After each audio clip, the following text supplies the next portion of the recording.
Almost 1,000 new cases in the past 24 hours. 2 die in collapsed house. Fire destroys home in Prashad Nagar. And Umbrella Gate. Politics just keeps getting dumber.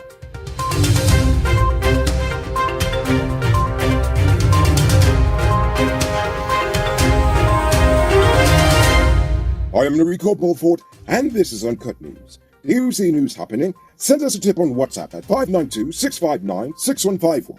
Today, we've reached another concerning milestone for the pandemic.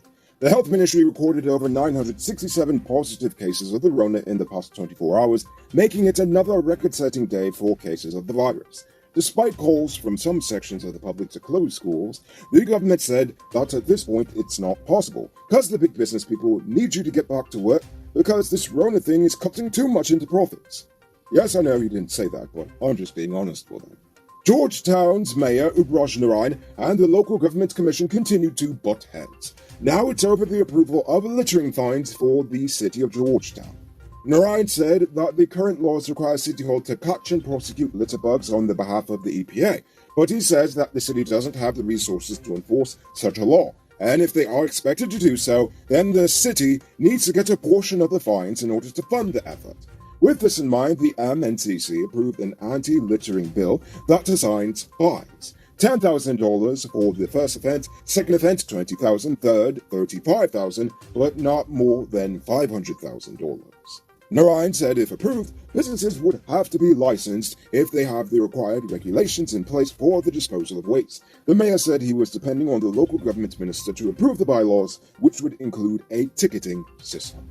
Tragedy struck in Barnaseka on the Essequibo yesterday, as a mother and her 6-year-old daughter died when their house collapsed on them yesterday afternoon. 35-year-old C. Mati Chandra and her daughter Christine Sukdio were under the house feeding puppies when the house collapsed on them. Neighbors came to their aid, but unfortunately it was already too late. They resided at the home with 2 of the children and the 45-year-old husband, Tulsaram Sukdio. He was not at home at the time of the collapse. The police said they have identified the main suspect in the recent arson at the Georgetown Public Hospital, and according to them, he is a doctor from the hospital who was recently suspended from the job due to a sexual harassment complaint against him. He was arrested on Tuesday after CCTV footage showed that he was in the area at the time, and his story was conflicting. Nevertheless, he was released on bail. Now it's time to tell you about Best Buy's car of the day. Currently on sale is this 2016 Mazda CX-5. It comes with Bluetooth, mag rims, new tires, TV, CD, stereo, LED fog lamps, electronic parking brake, back camera, side camera, rear spoiler, and much, much more. Buy cash for $6.2 million, or pay down as low as $1,240,000 down, with around $120,000 monthly for 5 years, and it's yours. Call or WhatsApp 662-0844 for more info, or visit the showrooms at Lot 171 Peter Street, Queenstown, or Lot 2 Lamar Street, and tell Enrico sent you for this sweet deal. This morning, a fire destroyed a home in Prashad Nagar, Georgetown, and also damaged 2 nearby houses. The fire service said that all 3 buildings were unoccupied when the fire erupted at around 3 a.m. The home where the fire started was completely destroyed by the blazes. The cause of the fire is still under investigation. On Tuesday, the 2 men accused of a recent multi-million-dollar robbery in Charity, Pomeroon, were charged for the crime. 25-year-old Nigel Bentic of South Rumfeld Gardens and 21-year-old Isaiah Barkley of Durban Street Lodge. Wait, they're both from Georgetown. They went a long way to commit that crime. Anyway, they were both charged with robbing Mohammed Khan and his wife of $4.8 million and more than $1 million worth of digital and GT&T phone calls. The items were nevertheless recovered, and the 2 were sentenced to 30 months in prison. Yesterday, the body of 26-year-old Ron Lonk was found in his house in Tamiri. A friend of his discovered the decomposed body on Lonk's bed. His father said that he suffered from epilepsy and was last seen alive on Monday.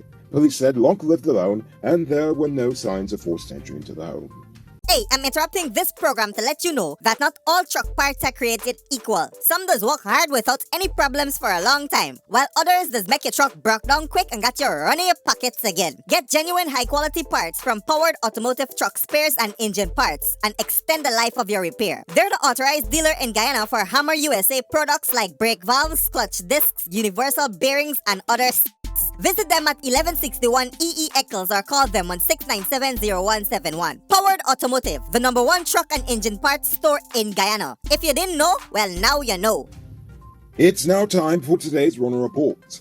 Today, the nation recorded 967 new cases. There are now 1,064 persons dead, 6 in the ICU, 3,374 in home isolation. And the total number of confirmed cases around the nation now stands at 42,385. So please, people, wash your hands frequently. Avoid touching your nose and mouth and mask up before you leave the house. When you do leave home, try to avoid enclosed spaces and large crowds. And remember to give 6 meters space between you and others. So, time for the vaccine update. So far, 412,801, or 80.5% of adults, have had their first dose, while 298,089, or 58.1%, are fully vaccinated. As for the teens, 30,701, or 42.1%, have had their first dose, while 21,906, or 30%, have had both. Take a look at this beauty being constructed in a gated community called Richmondville in Guyana. It features 4 bedrooms, 1 pool with 7,000 square feet of living space, along with modern amenities. Contact Sheriff Construction on 592-618-5702. And now for our stupid news of the day. You know what I think is stupid? The simple-minded politics that is so prevalent today. Our nation is literally in the middle of the worst wave of the virus thus far. And instead of debating ways in which we can deal with the virus in a sensible way, people are seriously debating over an umbrella. At first, I was ignoring it because of the sheer stupidity of it all. But on second thought, it started to concern me severely, as it reflects on just how racially divided the nation is, and just how simple the level of political thought is among many members of the public. There are many racial issues that do need to be ventilated in Guyanese society. Issues such as the casual racism against indigenous people is one. The criminal stereotypes against Afro-Guyanese males in this country is another. The ethno-religious alienation many Indo-Guyanese feel with the greater English-speaking Caribbean, as well as India itself, that often gives them a feeling of being cultural orphans. That's another. Honestly, the list goes on.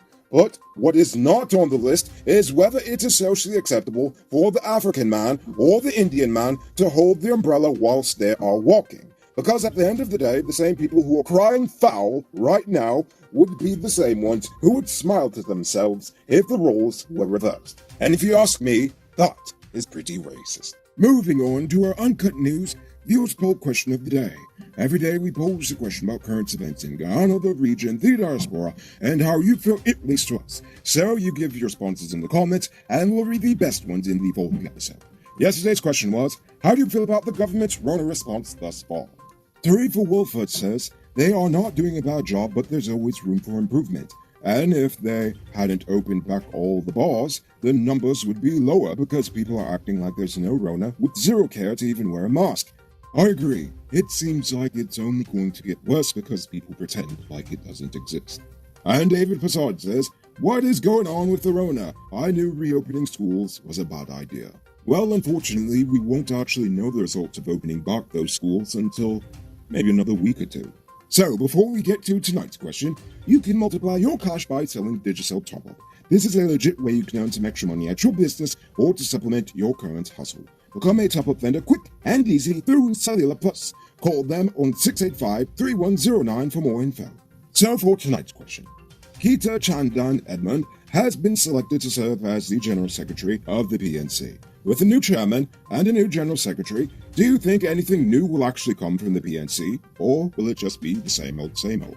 Well, I know it'll be the same old as long as Harmon's there, but I still want to hear from you. Think about that question and tell us in the comments below. If your response is good enough, we just might feature it in our next episode. Anyway, that's all the time we have for tonight, and check us out tomorrow for another. Until then, I'm Rico Bulford saying good night, folks.